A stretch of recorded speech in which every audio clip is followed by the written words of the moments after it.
हिमाचल प्रदेश की राजनीति और सहकारी बैंकों पर ईडी की एंट्री ने हलचल मचा दी है। मामला सिर्फ 24 करोड़ की लोन माफी का नहीं, बल्कि सत्ता और सिस्टम के बीच गहरे गठजोड़ पर गंभीर सवाल खड़े करते हैं।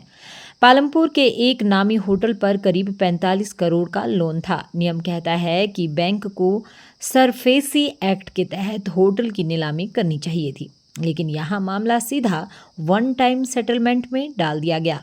बैंक ने मालिक से 21 करोड़ वसूले और करीब 24 करोड़ माफ कर दिए, और उसके अगले ही दिन वही होटल कांग्रेस विधायक RS बाली की पत्नी और बहन के नाम चला गया। सवाल यही उठता है कि क्या ये सामान्य सेटलमेंट था या फिर सत्ता का सीधा इस्तेमाल।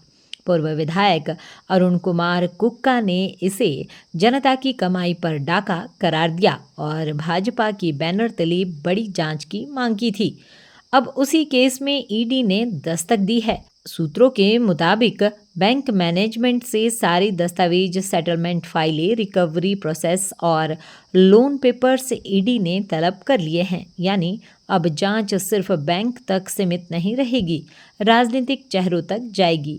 ये पहला मौका नहीं है जब कांगड़ा सेंट्रल कोऑपरेटिव बैंक विवादों में आया हो।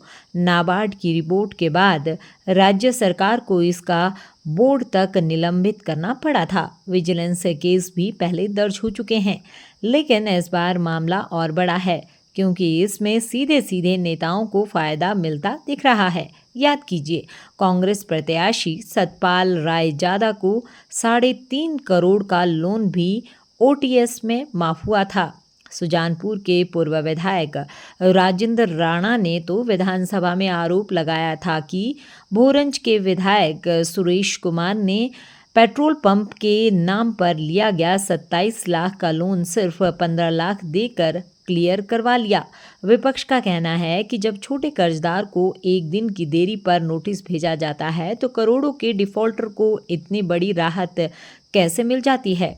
RS बाली ने अपनी सफाई में कहा कि होटल उन्होंने कानूनी प्रक्रिया से खरीदा है और जल्द ही प्रेस कॉन्फ्रेंस करके सभी तथ्य जनता के सामने रखेंगे।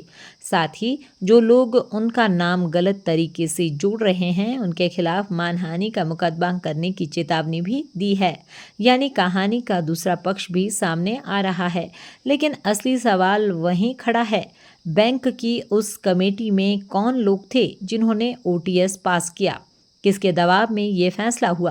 क्या वित्तीय नियमों का पालन हुआ या नियमों को ताक पर रख दिया गया?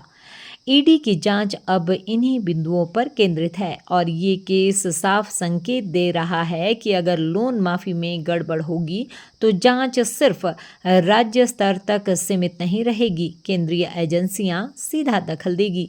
जनता के मन में अब ये सवाल और गहराता जा रहा है कि आखिर ये बैंक जनता का है या नेताओं का। आने वाले महीने में ये केस हिमाचल की राजनीति को हिला सकता है और तय करेगा कि ये सिर्फ एक होटल की कहानी रह जाएगी या फिर अगले चुनाव का सबसे बड़ा मुद्दा बनेगा। इस तरह की रोचक वीडियो को देखने के लिए हमारे अखंड भारत पेज को फॉलो करना ना भूलें।